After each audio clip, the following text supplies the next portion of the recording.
অবরুদ্ধ নিকাশি ফের সাফাই নামলো পঞ্চায়েত প্রধান। নিকাশি অবরুদ্ধের দায় ঠেললো ব্যবসায়ীদের ওপর।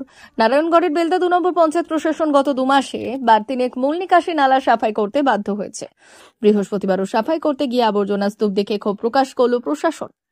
প্রশাসনের অভিযোগ, নিকাশি অবরুদ্ধ হওয়ার পেছনে ব্যবসায়ী ও এলাকার মানুষের মানসিকতাই দায়ী। কেন? প্রশাসন জানাচ্ছে, ব্যবসায়ীদের যাবতীয় আবর্জনা নিকাশিতে ফেলা হচ্ছে। বিশেষ করে কালভার্টের দুদিকের অংশে আবর্জনা স্তূপ জমছে, যার ফলে এই নিকাশি অবরুদ্ধ। বৃষ্টিতে জল আটকে জল ঢুকে যাচ্ছে কয়েকটি বাড়িতে ও দোকানে। ভারী বৃষ্টি হলে মূল নিকাশি অবরুদ্ধ হয়ে বেলদা ভাসবে।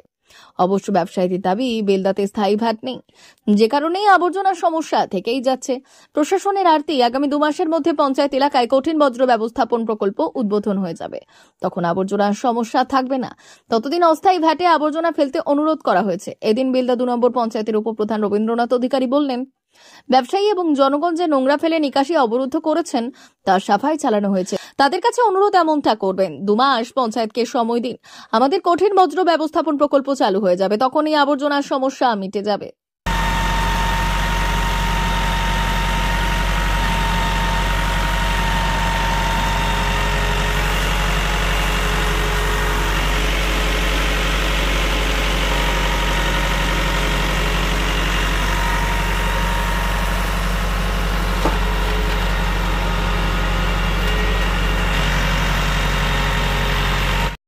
দেখুন, শুধু এই জায়গাটা নয়, সুভাষপল্লীর মুখে, শ্মশানের মুখে, যেখানে যেখানে মানুষ ফাঁকা জায়গা পাচ্ছে, হাইড্রেনের মধ্যে নোংরা ফেলছে।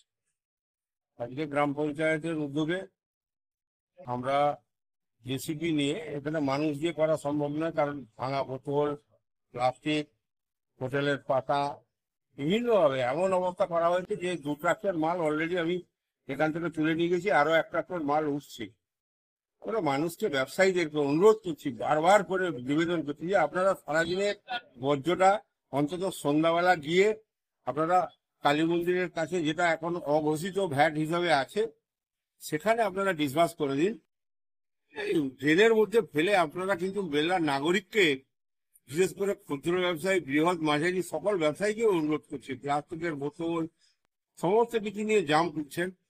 এতে কি হবে, নিকাশি নালা বন্ধ হয়ে গিয়ে সামান্য বৃষ্টি হলে কিন্তু বন্যা মানুষ ক্ষতিগ্রস্ত হবে। আমরা আবারও অনুরোধ করছি গ্রাম পঞ্চায়েত থেকে বিনীতভাবে যে ব্যবসায়ীরা আমাদের সহযোগিতা করুন। আপনারা কিন্তু একদম সহযোগিতা করছেন না, আপনারা কোনো মিটিং করে বলছেন না আপনাদের ব্যবসায়ীদেরকে যে এটা বন্ধ করুন।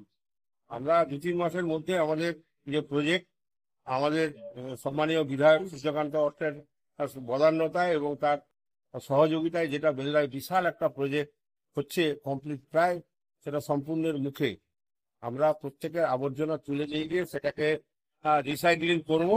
আমাদের আর 2 মাস সময়, বৃষ্টিকাল আসছে। আমি আপনাদেরকে আবার অনুরোধ করবো ব্যবসায়ীদেরকে, আপনার মিডিয়ার মাধ্যমে, যাতে আপনারা সঠিকভাবে ময়লাটাকে সঠিক জায়গায় ফেলুন, ড্রেনের মধ্যে নয়। এটুকুই আপনার। কিনা আপনার? আমি রবীন্দ্রনাথ অধিকারী, উপপ্রধান, বেলদা।